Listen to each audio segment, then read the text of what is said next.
Você acorda, pega o celular e antes mesmo de pensar em digitar a senha, a câmera já fez a leitura matemática do seu rosto, mesmo estando no escuro, e destrava a tela. Você abre o e-mail para começar o dia. Começa a responder uma mensagem de trabalho e o sistema já adivinha a sua próxima frase, sugerindo qualquer dúvida, fica à disposição. Você só aperta uma tecla e aceita a sugestão. Você abre o Instagram e o algoritmo já separou uma seleção de conteúdos que devem ser do seu interesse.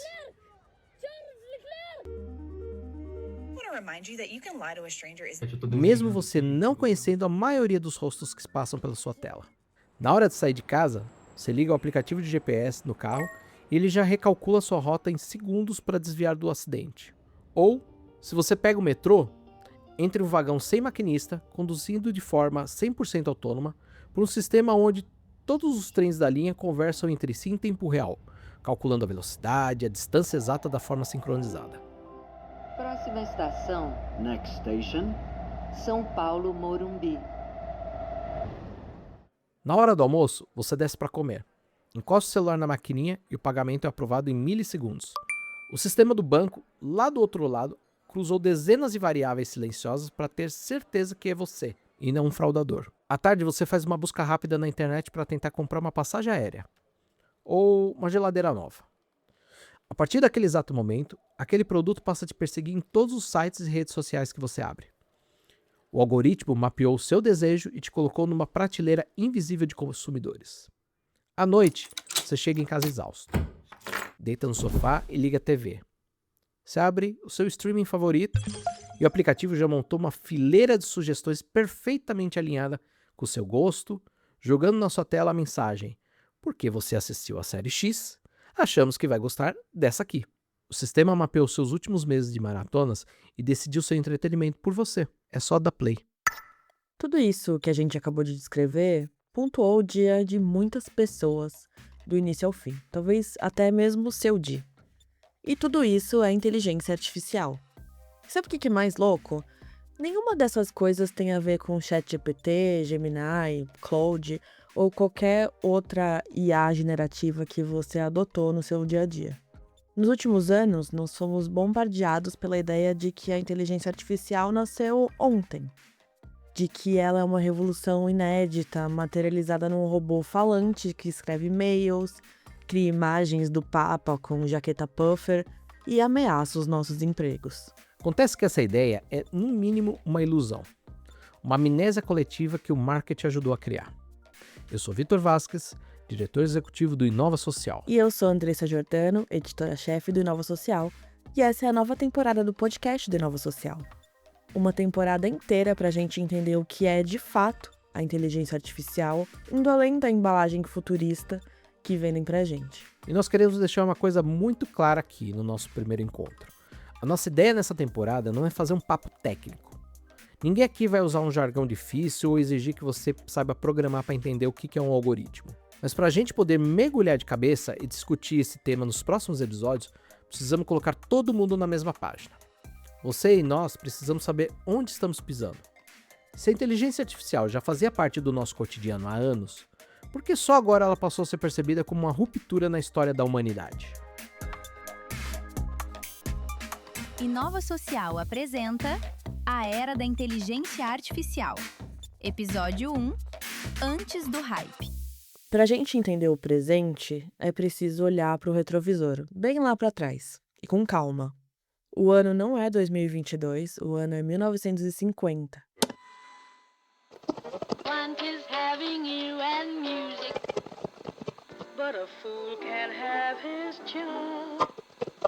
E o protagonista aqui é Alan Turing, um matemático britânico brilhante que anos antes tinha sido peça-chave para vencer a Segunda Guerra Mundial. Foi o Turing que liderou uma equipe secreta para quebrar a Enigma, que era uma máquina de comunicação e códigos até então indecifráveis da Alemanha nazista.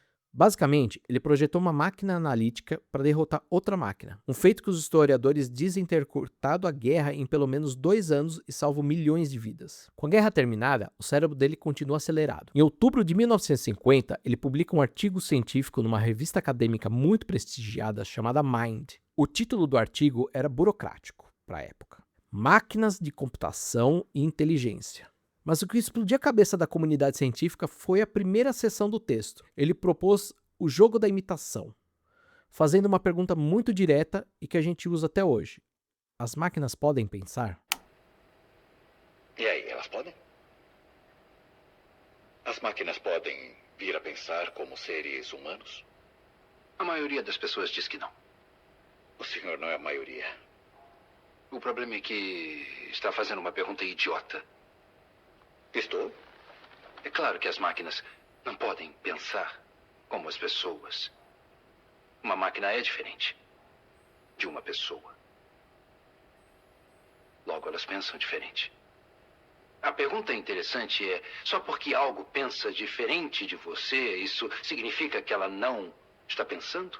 Nós deixamos que os humanos tenham tantas divergências entre si. Você gosta de morangos e eu detesto patinar. Você chora em filmes tristes e eu sou alérgico a pólen. Qual é a vantagem de tantas diferenças, tantas preferências, a não ser dizer que nosso cérebro funciona diferentemente, pensamos diferentemente? Se podemos dizer isso de nós mesmos, por que não podemos dizer o mesmo para cérebros feitos de metal e cobre? É nesse momento em que ele cria o que passamos a chamar de teste de Turing. A premissa era de uma genialidade absurda de simples. Se um computador conseguir conversar com você em texto, escondido em outra sala e te enganar a ponto de você não perceber que está falando com uma máquina, ele pode ser considerado inteligente. Turing previu a lógica dos nossos chatbots 70 anos antes da febre que a gente vive hoje com o ChatGPT, Gemini e afins. 6 anos depois desse artigo, em 1956, num workshop nos Estados Unidos, um cientista chamado John McCarthy finalmente deu nome para essa brincadeira toda. Então ele cunhou oficialmente o termo inteligência artificial. E as coisas começaram a andar rápido. Em 1964, no laboratório do MIT, nascia a Elisa. A Elisa foi o primeiro chatbot da história. Ela simulava uma terapeuta. Sabe como que ela funcionava? O mecanismo era mais simples do que a gente imagina hoje. Mas para a época era uma sacada fascinante de programação. Ela não entendia as palavras. Ela pegava o padrão da sua frase e devolvia em forma de pergunta. Se você digitasse, minha mãe me odeia, a Elisa respondia, por que você acha que a sua mãe te odeia? Não era magia, era um código baseado em regras lógicas. Mas o mais impressionante não era a máquina, era o efeito que ela causava nas pessoas.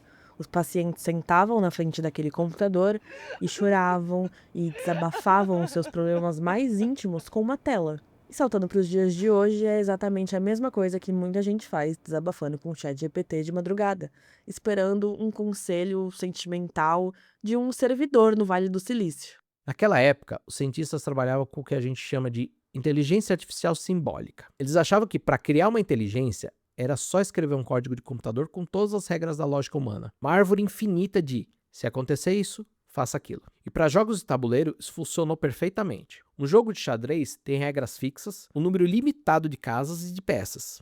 Foi por isso que, em 1997, o supercomputador Deep Blue, da IBM, derrotou o campeão mundial de xadrez Garry Kasparov. Numa palestra do TED, o próprio Kasparov conta como essa evolução da máquina foi assustadoramente rápida. Ele lembra que apenas uma década antes, os humanos ainda reinavam absolutos. Essa história começa em 1985, quando, aos 22 anos, me tornei o campeão mundial de xadrez após derrotar Anatoly Karpov. Mais cedo, naquele mesmo ano, participei do que chamamos de uma exibição simultânea. Joguei ao mesmo tempo contra 32 das melhores máquinas de xadrez do mundo, em Hamburgo, na Alemanha. Eu venci todas as partidas.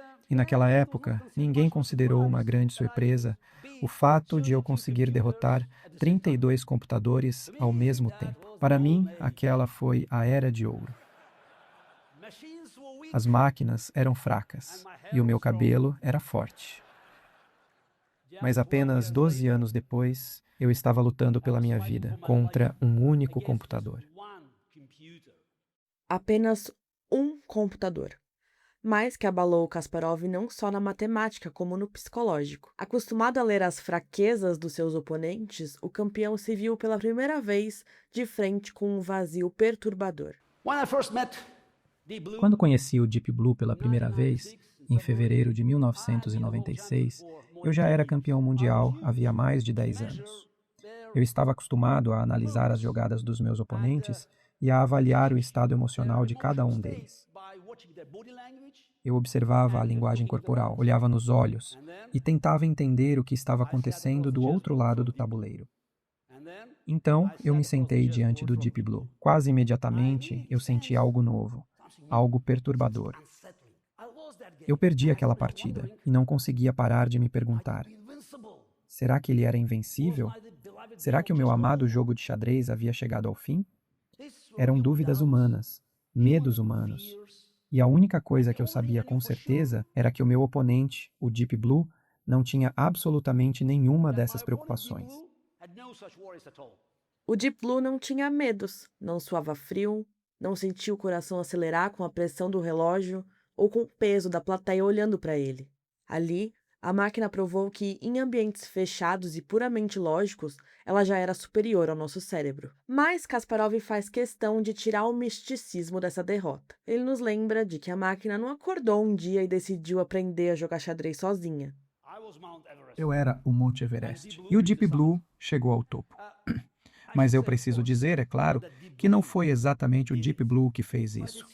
Foram seus criadores humanos, Anantaraman, Campbell, Rouhani e Su. Eu tiro o chapéu para eles. Como sempre, o triunfo da máquina foi, na verdade, um triunfo humano. Algo que nós tendemos a esquecer, especialmente quando somos superados pelas nossas próprias criações. O triunfo da máquina foi o triunfo humano. E é por isso que, curiosamente, o homem que lutou contra a inteligência artificial e perdeu, enxerga isso tudo com um otimismo afiado, porque ele entende exatamente a diferença entre o que a máquina faz e o que nós fazemos. E como alguém que enfrentou as máquinas e perdeu, estou aqui para dizer a vocês que essa é uma notícia excelente. Excelente mesmo. As máquinas têm os cálculos, nós temos a compreensão. Elas têm as instruções, nós temos o propósito. Elas têm a objetividade, nós temos a paixão. A nossa humanidade não é definida por uma habilidade específica, como balançar um martelo ou até mesmo jogar xadrez. Existe apenas uma coisa que só um ser humano pode fazer: sonhar. Então, vamos sonhar alto.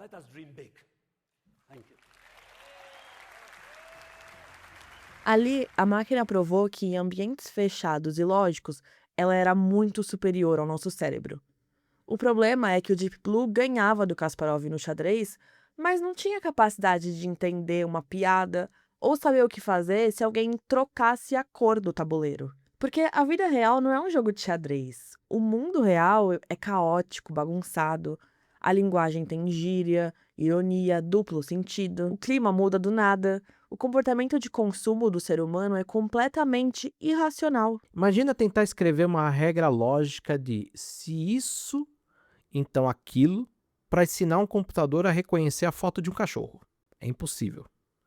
Tem cachorro grande, pequeno, peludo, sem pelo, foto de lado, foto de costas, na sombra. Foi diante dessa barreira que aconteceu o grande pulo do gato da história da tecnologia. Lá para os anos 70 e 80, foi consolidado o aprendizado de máquina, ou o famoso machine learning. Aqui a lógica se inverte. Em vez dos programadores escreverem milhões de regrinhas para o computador seguir de cima para baixo, eles começaram a alimentar as máquinas com montanhas de dados. Eles despejavam milhões de fotos de cachorro do sistema e diziam: eu não vou te dar a regra exata do que é um cachorro. Lê esses dados, analisa os pixels e encontra o padrão estatístico sozinho. E a máquina encontrou. A IA deixou de ser uma filósofa digitando regras lógicas e passou a ser o que a gente chama de IA preditiva. Ela passou a mastigar dados do passado para, digamos, prever o futuro. Se ela viu como o trânsito se comportou nas últimas 1000 segundas-feiras, ela consegue prever com uma precisão estatística onde vai ter engarrafamento nas próximas segundas-feiras. Se você acha que essa revolução silenciosa e invisível ficou restrita aos laboratórios do Vale do Silício, é porque você não olhou para o Brasil. A partir de 2010, essa inteligência artificial invisível começou a entrar no mercado brasileiro. E um dos lugares onde isso parece de forma mais silenciosa, mas é mais profunda: o sistema financeiro. Muito antes da inteligência artificial virar assunto de mesa de bar, dos grupos de WhatsApp, da trend do Instagram, os bancos já estavam usando esse tipo de tecnologia para resolver problemas relacionados a atendimento, segurança, análise de risco, prevenção a fraudes, personalização de serviços e processamento de volumes absurdos de informação. E aqui entra um personagem importante dessa história, o Watson, da IBM. Antes dele virar quase que sinônimo de IA corporativa, o Watson ficou conhecido mundialmente em 2011, quando ele participou de um programa chamado Jeopardy e venceu os competidores humanos num jogo baseado em linguagem natural, cultura geral, ambiguidade e velocidade de resposta. Now we come to Watson, who is Bram Stoker, and the wager. Hello, 17,973. Aquilo parecia uma curiosidade televisiva, uma máquina respondendo perguntas difíceis na TV. Mas por trás daquele espetáculo tinha uma mudança muito mais profunda acontecendo. O Watson não era só um computador procurando respostas em uma planilha. Ele representava uma virada no uso da inteligência artificial para lidar com linguagem humana, interpretar perguntas, cruzar bases de conhecimento e sugerir respostas em contextos complexos. E foi exatamente esse tipo de tecnologia que começou a entrar, aos poucos, nas grandes estruturas corporativas.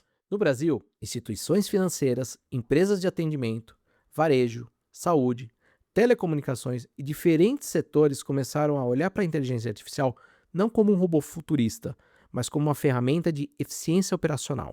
Só que esse processo não acontecia de um dia para o outro. Não era ligar uma máquina na tomada e sair automatizando tudo. Por exemplo, para uma IA funcionar em português, o sistema tem que ser treinado para entender as nuances da nossa língua, para entender os sotaques, as gírias, as abreviações, erros de digitação, expressões regionais e o jeito nada padronizado que a gente tem de fazer perguntas no nosso dia a dia. Porque uma coisa é ensinar uma máquina a responder uma pergunta objetiva. Outra coisa completamente diferente é fazer essa máquina entender que não consigo acessar minha conta, ou meu app travou, ou deu ruim aqui, são mensagens que podem estar orbitando o mesmo tipo de problema. Essa foi uma das grandes promessas da IA corporativa naquele momento, transformar montanhas de informações dispersas em respostas úteis, rápidas e acionáveis. E para entender melhor essa passagem da IA corporativa invisível para a IA que aparece na tela e responde numa linguagem natural, a gente conversou com o Bruno Garcia, que é gerente de dados e IA da IBM. Se a gente for dar um passo para trás, né, sobre inteligência artificial, a gente tem que lembrar da essência do computador, né? O computador é um objeto eletrônico que trabalha com 0 e 1 e faz conta, né?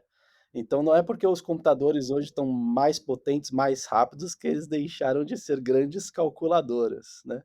Então tudo no final do dia é matemática e estatística, e a maior parte dos problemas que a IA nos primórdios começou a resolver eram problemas estatísticos, ou seja, qual é a probabilidade de uma fraude, qual é a probabilidade de esse cliente comprar esse produto, né? Em algum momento isso foi sendo modelado estatisticamente e aí foi criado ao longo de uma jornada, né, o conceito de, cara, e se eu retroalimentar esse computador com o conhecimento que ele mesmo gerou na estatística?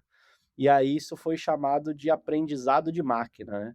Que a máquina aprendia o que era aquele comportamento, o que era aquela decisão, e aí nasceram os dois formatos, né? Que são os modelos supervisionados e não supervisionados. O que isso quer dizer? Um humano está junto, ajudando a treinar, e o outro ele está treinando baseado em características que ele mesmo entendeu, ele computador, né? Baseado, mais uma vez, em estatística. Então, o conceito de inteligência artificial, por baixo, a gente tem muito modelagem estatística, que virou machine learning, né? E essa modelagem estatística, eu costumo brincar que quando a gente entrou nesse universo da IA generativa, uma das coisas presentes hoje na IA generativa já estava presente na nossa vida há um tempo e que a gente não parou para pensar. Olha que interessante. Quando você entra em uma plataforma conversacional de IA generativa, o que ela está calculando, estatisticamente falando, para te responder? A probabilidade da próxima palavra ser aquela que ele vai pôr ali para você de fato. É isso que ele está calculando. né, dentre outras coisas, mas ele está calculando algo em torno disso. E olha que interessante, uma das coisas que estava presente na nossa vida, que é algo relativamente parecido, ô Vitor, é o teclado do nosso smartphone. Quantas vezes ele sugere a próxima palavra que a gente escreve ali bom, ele sugere dia. A gente escreve boa, ele sugere tarde. Então isso daí já estava presente no nosso dia a dia de alguma forma, e ele está presente em N outras coisas, né? Como eu falei, putz, quando você vai pegar um empréstimo bancário, tudo isso está em torno de um motor de inteligência artificial que hoje, né, a gente não separa tanto mais os temas, né? Se é modelagem estatística, se é automação, se é IA conversacional, a gente fala, né, de inteligência artificial como um todo. Por quê? Porque no final a gente está falando de probabilidade estatística, né? Então tinha muita coisa presente no nosso dia a dia dentro de um conceito de IA, por exemplo, o próprio GPS, né? Uma das coisas que a gente espera que a IA resolva é uma sugestão de uma ação, certo? Ah, putz, o computador vai me sugerir então o que eu deveria fazer. Quando a gente pega o GPS hoje talvez mais utilizado, ele basicamente ele estuda qual é o melhor caminho que você vai seguir dada a rota mais rápida, que não necessariamente é a mais curta. E para isso ele toma como decisão uma série de inputs que a gente coloca lá. Ah, eu quero entrar em zona de rodízio, não quero, em zona rural, não quero. É rodízio do meu carro, não é, né? Então tem uma série de motores de decisão atrás que hoje estão todos englobados nesse arcabouço que a gente traduz em inteligência artificial, mas que está presente na nossa vida há muito tempo. Para o público que não é técnico, o Watson ele ficou conhecido mundialmente em 2011, depois que ele venceu o Jeopardy, que é aquele tradicional programa de perguntas e respostas dos Estados Unidos, né. O que aquele momento representou para a história da IA aplicada? Porque você falou o seguinte, você falou uma coisa interessante. Quando a gente olha o GPS, ele é uma coisa invisível, né, tá ali, eu tô recebendo informação do satélite, não, da onde, né. Agora, quando a gente olha o Watson respondendo perguntas de um jogo de perguntas e respostas na TV americana, é uma mudança de paradigma. Eu queria que você falasse um pouquinho como que isso representou até para o mundo dos negócios, até mesmo para a própria IBM. O grande, em- o grande ponto aqui de virada, Vitor, na minha opinião, é a seguinte: todos os exemplos, a maioria deles que eu usei aqui, eram problemas onde a inteligência artificial estava trabalhando com alguma probabilidade antes já pré-definida, digamos assim. Ah, se a pessoa comprou uma banana, qual é a probabilidade dela comprar uma maçã, né? Então, entre aspas, definido. Quando a gente introduz o Watson no Jeopardy, que eu costumo brincar que é o show do milhão invertido, né? Show do milhão é uma pergunta e o participante dá a resposta. Lá ele dá a resposta e o participante tem que montar a pergunta. Ali foi introduzido um conceito que a IBM chamou, né, de computação cognitiva, que era, de fato, como buscar o melhor caminho de fazer ela pensar como um humano na essência da inteligência artificial, né?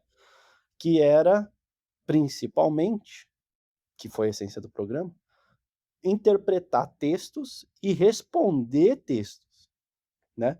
Então, acho que o grande ponto de virada aqui era entender como que ela ia receber uma informação, pensar naquilo, interpretar aquilo, identificar se ela sabia aquela resposta, se ela tinha confiança na resposta que ela ia dar e, por final, responder com voz, né? E não era uma voz necessariamente pré-definida, não era uma gravação. Ele tinha que pegar um texto gerado, montar aquela resposta e falar aquela resposta, né? Eu acho que assim, o grande ponto de virada, Vitor, na minha opinião, é que a gente começou a pensar em inteligência artificial de fato como algo que está se comportando como humano e não como uma interface de computador que está interagindo com a gente. Então, ela ouvia a pergunta, elaborava a resposta, montava a resposta, tinha um grau de confiança ou não naquilo que ela ia responder. Então, ela sabia quando ela não sabia e ela não apertava o botão, né? Porque tinha que apertar um botão para pedir para falar. Ela não apertava o botão se ela tinha menos de 70% de confiança na resposta, ou seja, ela sabia quando ela não sabia. E quando ela sabia, ela respondia, ela tinha que escolher dentre as 3 melhores respostas que ela elencou, qual era que ela tinha mais confiança, elaborar a resposta e falar. Então, para mim, esse foi o grande ponto de virada da inteligência artificial, que era interpretar e responder. Bruno, eu acho que um dos próximos grandes pontos de virada é a gente aprender a colocar essa tecnologia no caos brasileiro. Por que eu tô falando isso? Quem é mais técnico sabe que as principais linguagens que a gente tem desde sempre são baseadas no inglês americano. Como que é transformar isso para o Brasil, que tem uma infinidade de sotaques diferentes, abreviação, erro de digitação, 1000 formas diferentes de dizer a mesma coisa? Como que foi essa próxima virada? Porque assim, a gente estava falando ali de um momento o Watson, o Deep Blue, né, 2011, muita coisa mudou para cá, que agora a gente está vendo realmente essas tecnologias falarem o português brasileiro, né? Não é nem o português europeu. Então, como que é fazer essas tecnologias lidar com esse, como eu chamei, caos brasileiro da linguagem? É um tema super legal de conversar e é um mega desafio. Se pensa, se é um mega desafio para nós, se você sai do sul do Brasil e vai para o norte, a gente já não se entende, imagina o computador, né?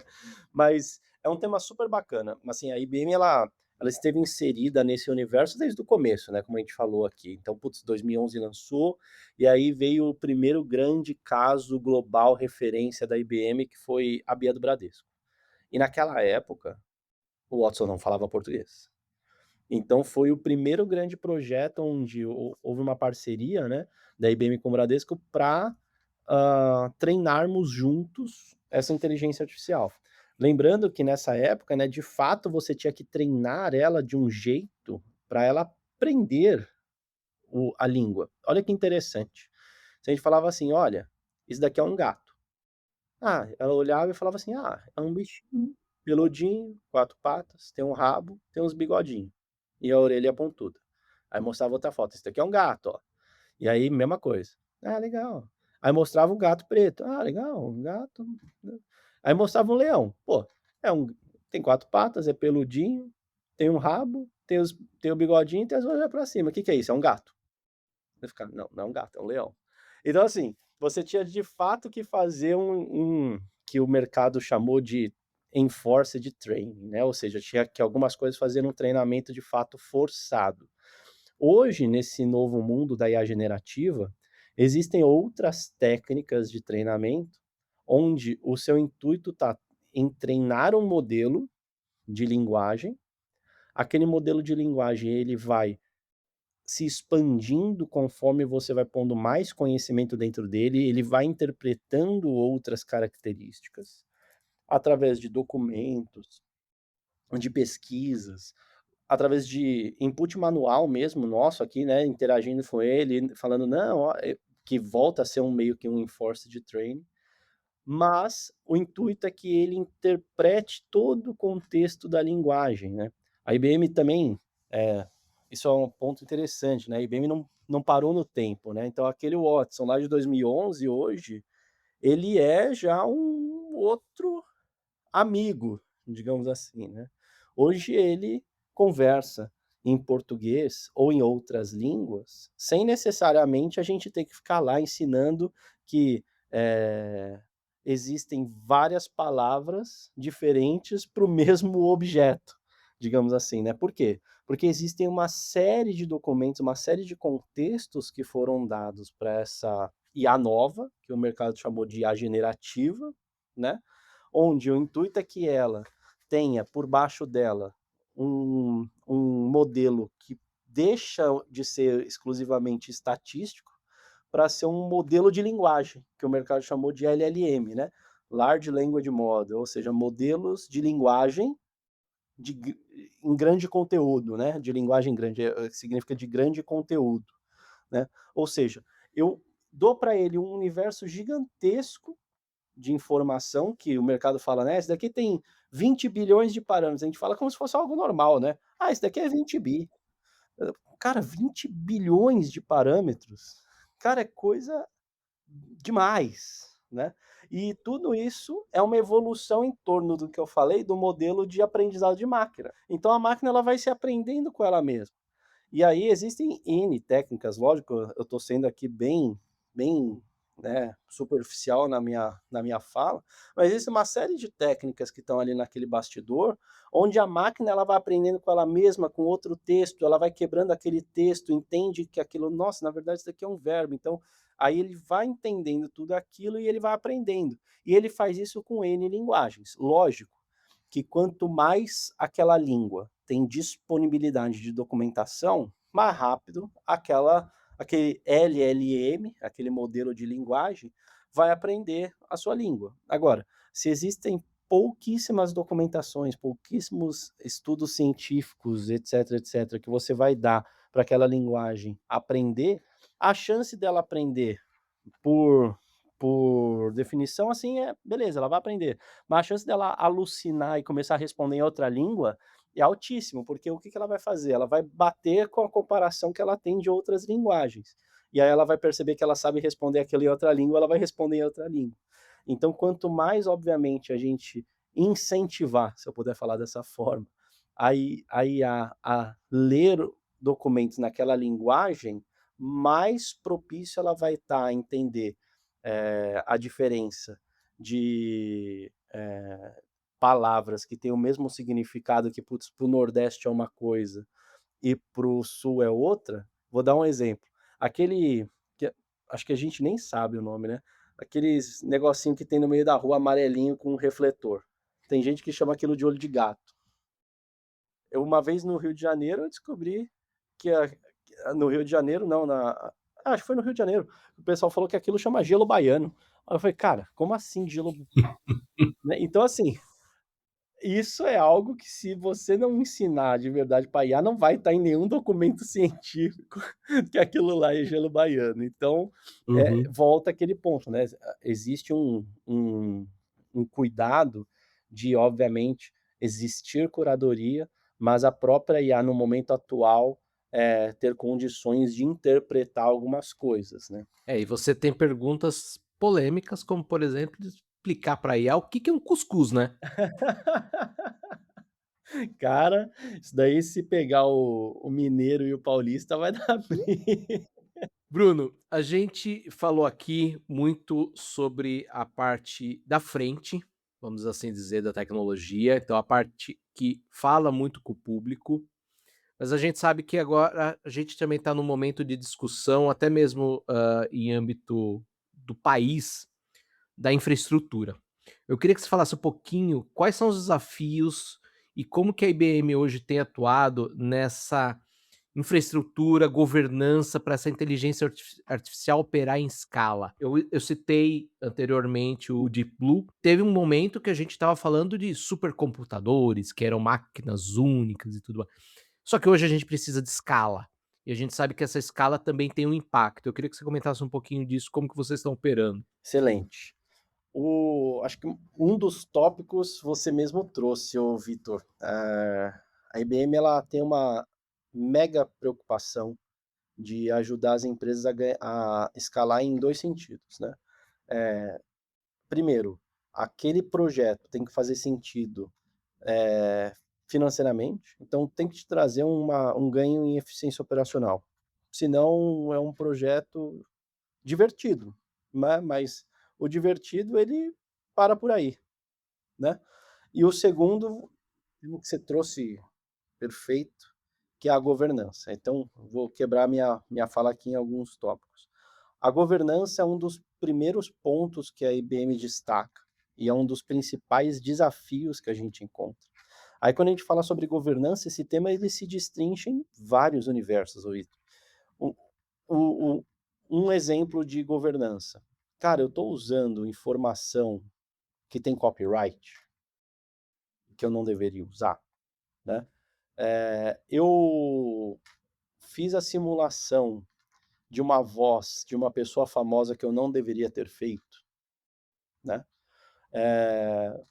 Aí um outro ponto, a governança ela tem que estar em torno de, eu consigo garantir que o modelo que eu pus para funcionar, seja de conversação, seja de cálculo, seja o que for, ele está condizente com o meu momento atual, né? Ou seja, de comportamento. Então, o que que acontece? Se eu for levar em consideração o comportamento de compra do brasileiro de 10 anos atrás, não condiz com o comportamento de compra do brasileiro esse ano. Então, provavelmente, o modelo já vai estar defasado, né?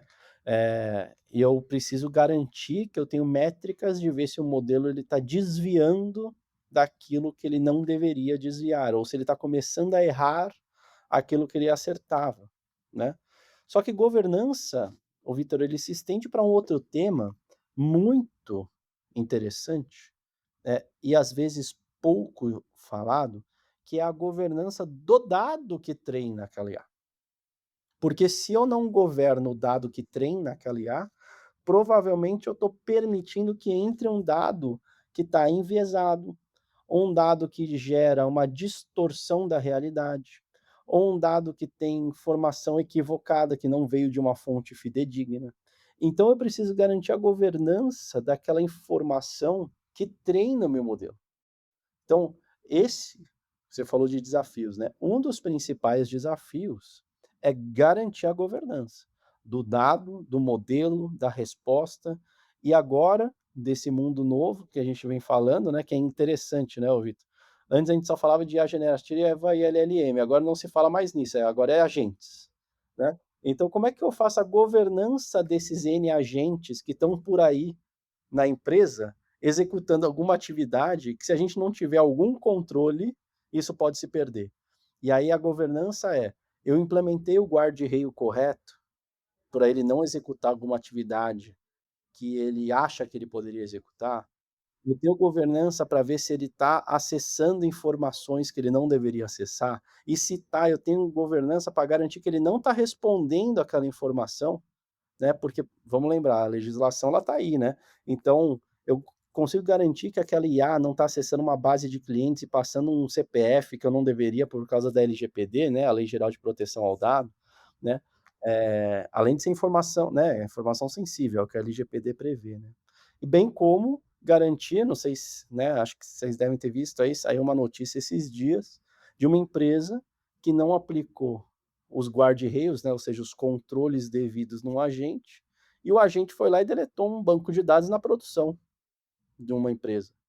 E não contente, ele deletou o backup também. E aí deu um chabu, né? Assim, cara, então por que que a IA tinha acesso ao banco de dados? Por que que o usuário da IA tinha permissionamento de deletar? Por que que ele deletou, né? Assim, o que aconteceu nesse treinamento que ele foi lá e deletou aquela base de dados? E em algum momento eu me lembro que saiu depois um resquício de matéria que foi falado assim, em algum momento a IA respondeu que ela nunca tinha sido treinada, que ela não poderia ter feito aquilo. Então olha que interessante, né? Então um dos principais é governança em torno de todos esses temas que eu falei. E a partir do momento que a gente encara a governança como algo necessário e não como um freio ou como uma burocracia, é isso que vai permitir escalar, porque aí eu tenho maior controle do que está acontecendo e eu sei os passos que eu preciso executar para ela escalar de forma devida e trazer o benefício esperado. Isso que você falou é muito importante. Olhar a governança não como um freio, mas como uma responsabilidade. É muito interessante. Essa história do deletar banco aí, toda hora agora tá tendo alguma novidade e eu não entendo como que a galera não aprendeu ainda, né? É praticamente você dá os acessos para o estagiário, com É respeito aos isso, estagiários, mas claro. Não, a gente não está falando que o estagiário é incapaz, a gente está falando que ele não foi não tem a... treinado para não deletar. Exato. Então, assim, é uma analogia interessante, né? Porque o estagiário, ele é o início da jornada.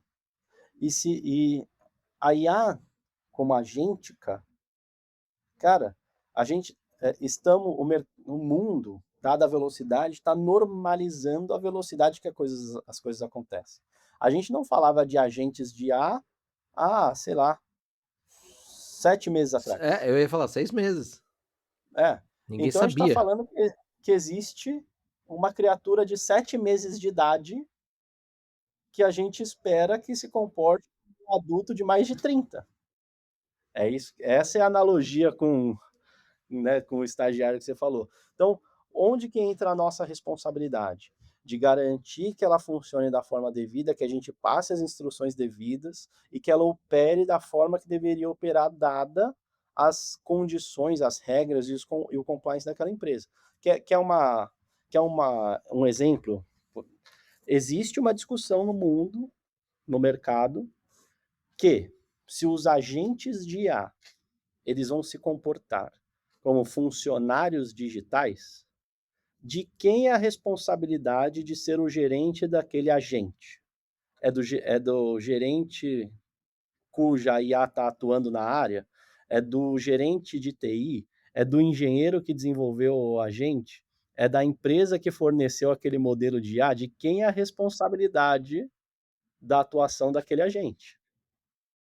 E ele deveria estar debaixo, né, do gerente como um funcionário digital, então a responsabilidade, entendeu? Existe toda uma falta de respostas por causa de ser uma definição nova, né?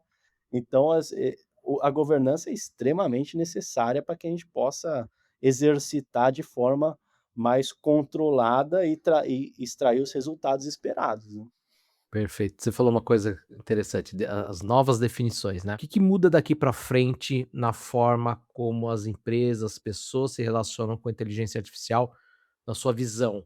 Você, assim como eu, a gente já viu muita coisa no mercado, a gente já viu muita coisa acontecendo, a gente dá risada com respeito sobre esses casos de agentes que deletam todo o banco de dados, mas a gente já viu, né? A gente nunca faria isso, pelo menos. Eu, pelo menos, seria uma loucura. Até falta de profissionalismo, né? Exato.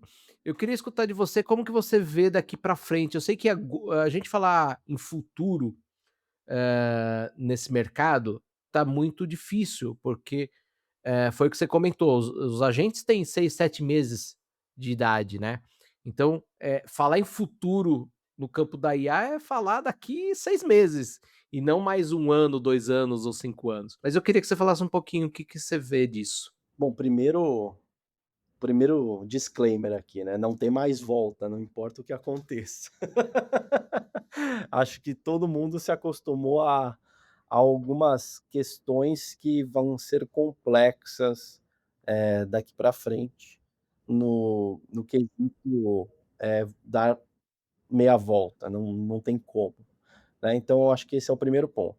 O segundo, o que eu imagino, é a junção desses dois universos que eu comentei aqui. Falei de agentes e falei de dados, né? Em um momento é que eu só citei a governança dos dados ou os dados que treinam, né, os modelos.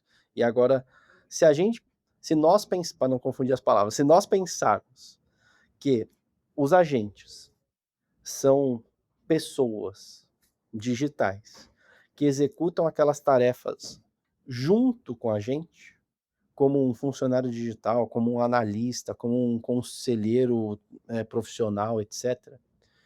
Eu acredito muito que daqui para frente, o próximo grande passo que vai acontecer é não ter mais volta, grande parte do arcabouço de dados ter que funcionar em tempo real.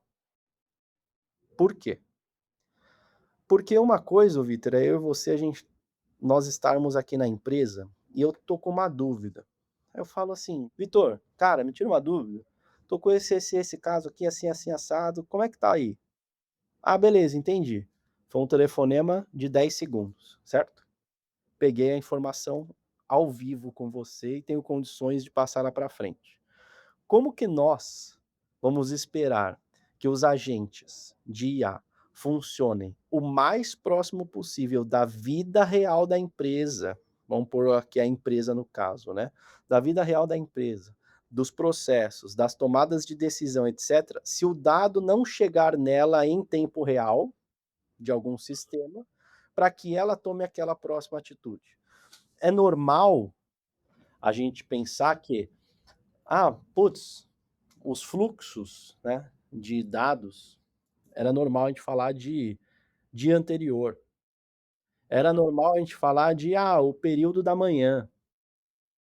Se nós esperarmos que o agente funcione de fato como um funcionário digital, não dá para esperar que ele receba a informação da manhã às 2 horas da tarde.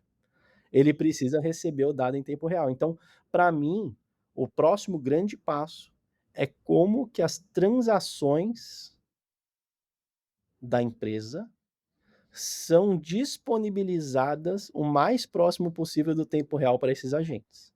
Porque os agentes eles não podem acessar o ambiente transacional da empresa, porque ele foi feito para funcionar daquele jeito, né? Imagina alguém, né, vamos pôr aqui, né, a brincadeira do estagiário, entra lá e fala assim, cara, deixa eu ver quantas transações de cartão de crédito estão acontecendo aqui na Mastercard agora. Não dá, as transações estão batendo lá, não pode vir alguém e querer falar assim, segura essas transações, deixa eu tirar um relatório. Não dá, tem que acontecer as transações. Então aquilo precisa ser, em algum momento, replicado em tempo real para algum lugar que a IA consegue acessar, mas que seja acessível para a inteligência artificial o mais rápido possível.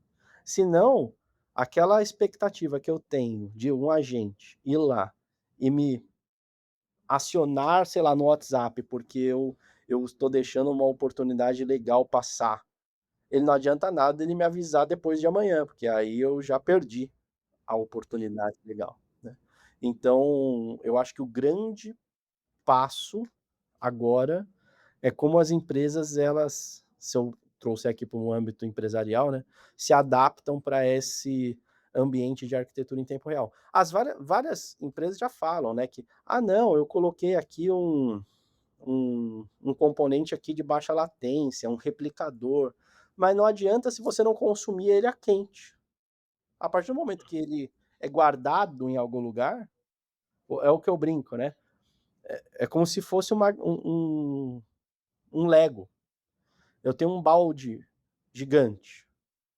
Eu guardar aquela informação rápido é fácil. Eu pego uma pecinha, jogo lá no balde e beleza. Agora imagina que o balde está lotado de pecinhas. E eu preciso daquela peça preta, um por um. Um baldão de peças de Lego. Eu vou demorar demais para achar. Então não adianta nada eu guardar e trafegar aquele dado muito rápido. Eu tenho que ter condições de consumir aquele dado muito rápido. Entendeu? Então acho que o grande próximo passo para que a IA agêntica escale da forma esperada é nós nos prepararmos para disponibilizar o quanto antes aquela informação que está transacionando na empresa ou no mundo. A inteligência artificial que assustou o mundo nos últimos anos não nasceu do nada. Ela veio de uma longa história de sistemas que já vinham aprendendo a classificar, prever, recomendar, bloquear, priorizar e responder. Só que por muito tempo ela fez isso nos bastidores, nos bancos, nas plataformas de pagamento, nas operações logísticas, nas áreas de risco, nas centrais de atendimento. E é por isso que o sistema financeiro é um exemplo tão bom. Porque quando a gente fala em banco, a gente não está falando só de um aplicativo bonito ou de um chatbot simpático na tela. A gente está falando de uma infraestrutura gigantesca que precisa tomar decisões o tempo todo, em escala, com segurança e velocidade. Agora vamos fazer uma viagem no tempo de como era a saga do cartão de crédito.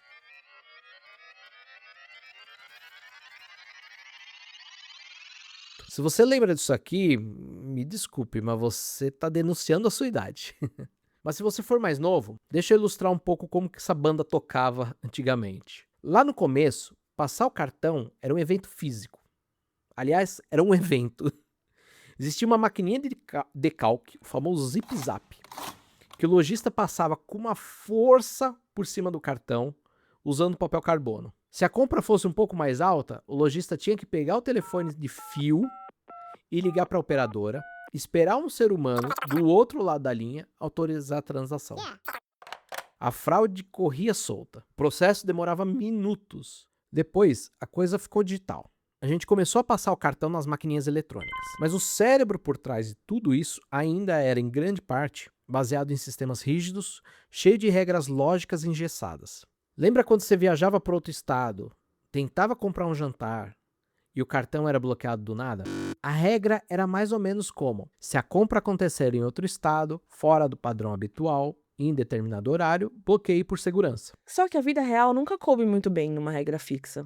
Atrás do balcão invisível, as instituições financeiras precisavam combinar sistemas automatizados com equipes humanas, planilhas, protocolos, centrais de atendimento e uma quantidade enorme de análise manual para tentar separar o que era fraude do que era só uma pessoa vivendo a própria vida. Era lento, era caro e era estressante, e gerava um atrito imenso com o cliente. Só que o volume de transações explodiu, o comércio eletrônico cresceu, os aplicativos bancários viraram parte da rotina. O Pix mudou a velocidade do dinheiro. As compras passaram a acontecer de madrugada, em outro país, pelo celular, no transporte público, no sofá de casa, no intervalo entre reuniões. Nenhum exército humano ia conseguir acompanhar isso sozinho. Foi aí que a inteligência artificial entrou em campo para reorganizar o sistema. Não estamos falando de um banco em específico.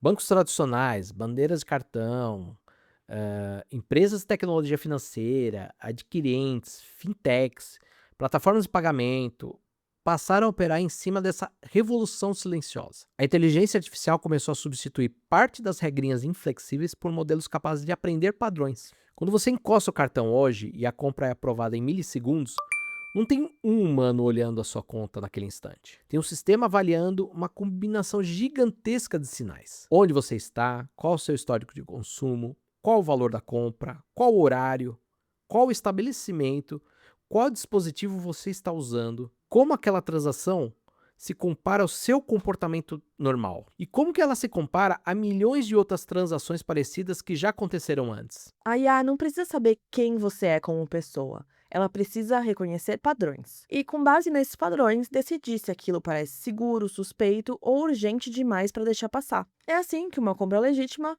pode ser aprovada quase instantaneamente. E é assim que uma tentativa de fraude pode ser bloqueada antes mesmo de você perceber que ela existiu. E com isso, a IA passou a proteger uma parte enorme do nosso ecossistema financeiro de um jeito praticamente invisível. Ela reduziu fraudes, acelerou atendimentos, classificou risco, organizou dados, criou recomendações e ajudou a transformar o banco em uma experiência cada vez mais digital, automatizada e personalizada. Só que na maior parte do tempo ninguém chamava isso de inteligência artificial. Chamava de segurança, de automação, de atendimento digital, de eficiência. A gente convivia com a IA o tempo todo, só que ela estava camuflada. Ela estava vestida com uma roupa muito sem graça chamada de eficiência administrativa. Ninguém tinha crise existencial usando o Waze. Ninguém olhava para uma transação aprovada em 2 segundos e pensava: meu Deus, eu tô diante de uma infraestrutura de decisão algorítmica. Mas para que esse volume colossal de dados seja processado a cada segundo da nossa vida, a gente precisa derrubar o maior mito da tecnologia no século XXI. A ideia de que a internet e a inteligência artificial moram em um lugar fofinho, imaterial e limpo chamado nuvem. A nuvem não é feita de vapor d'água. A nuvem é pesada, suja, extrativista. E para entender esse peso, a gente precisa descer para o subsolo.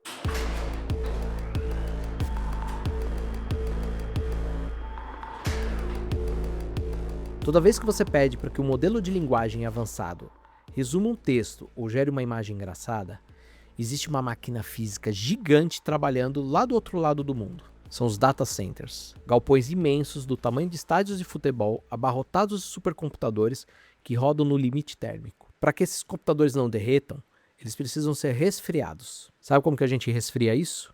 Com água. Muita água.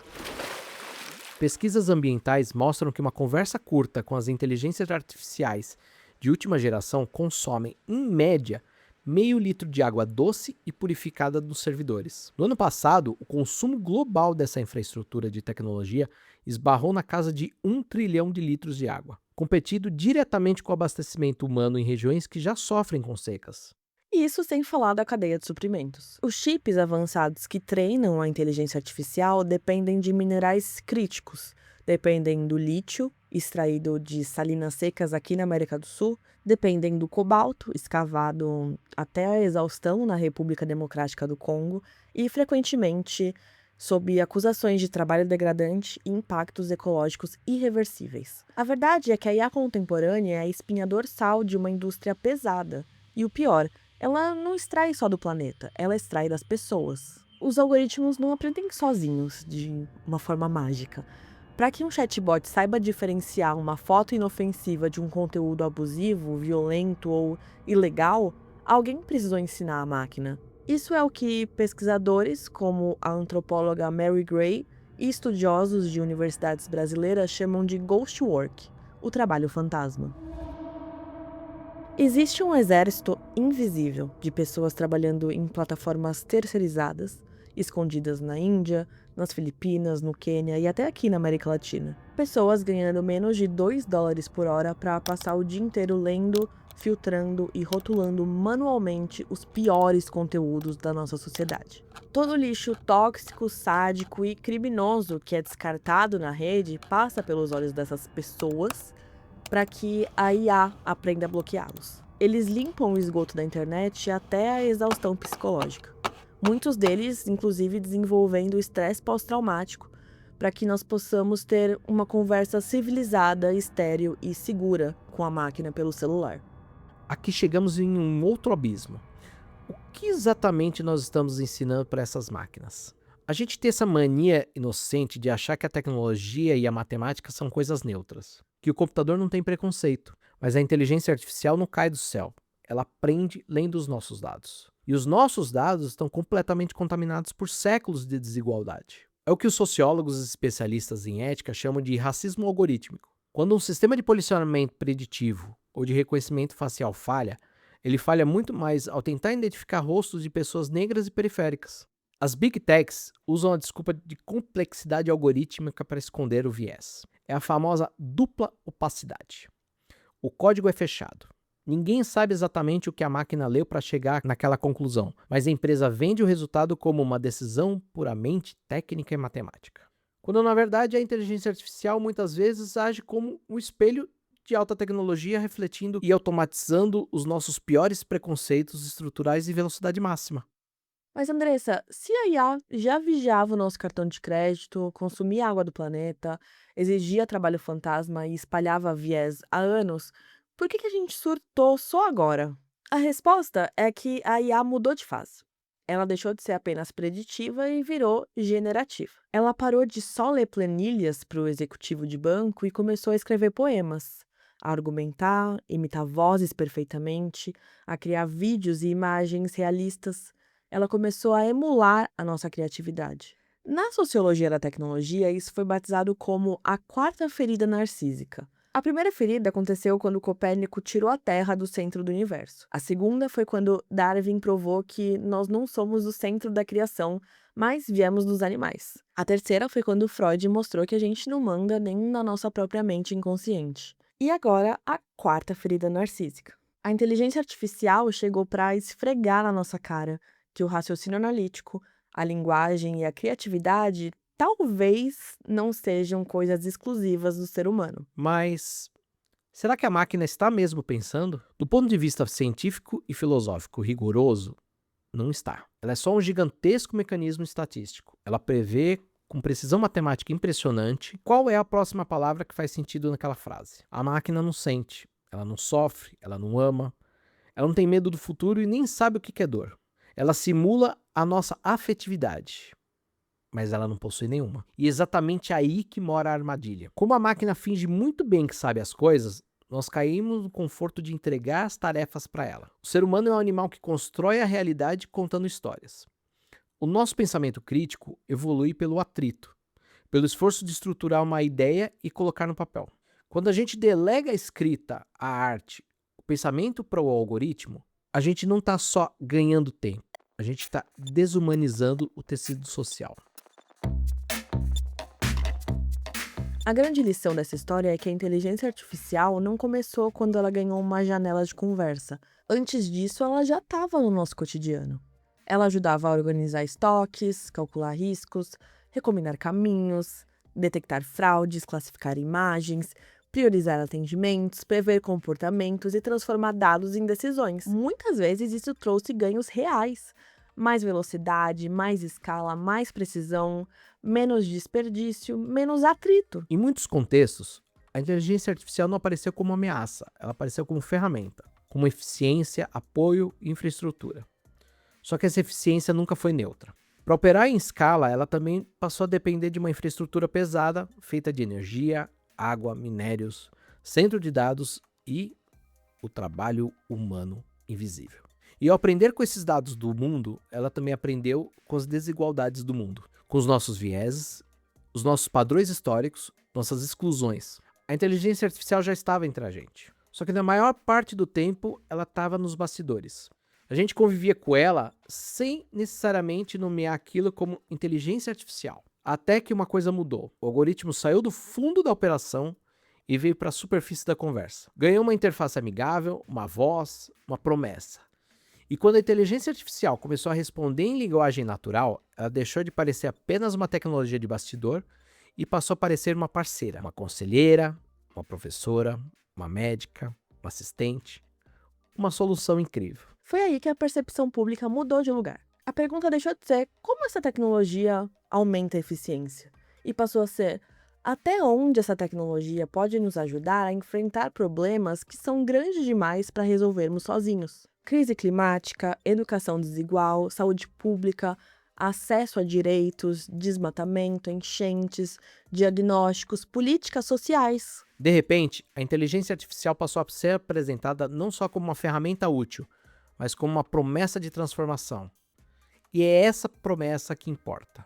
Porque existem aplicações reais, projetos sérios e pessoas usando a inteligência artificial para ampliar cuidado, antecipar riscos, reduzir danos, enxergar problemas que antes ficavam invisíveis. Mas justamente por isso que ela precisa ser olhada de perto. Porque toda promessa tecnológica carrega duas perguntas ao mesmo tempo. O que ela pode abrir e o que ela pode esconder. No próximo episódio, a gente vai entrar nessa virada.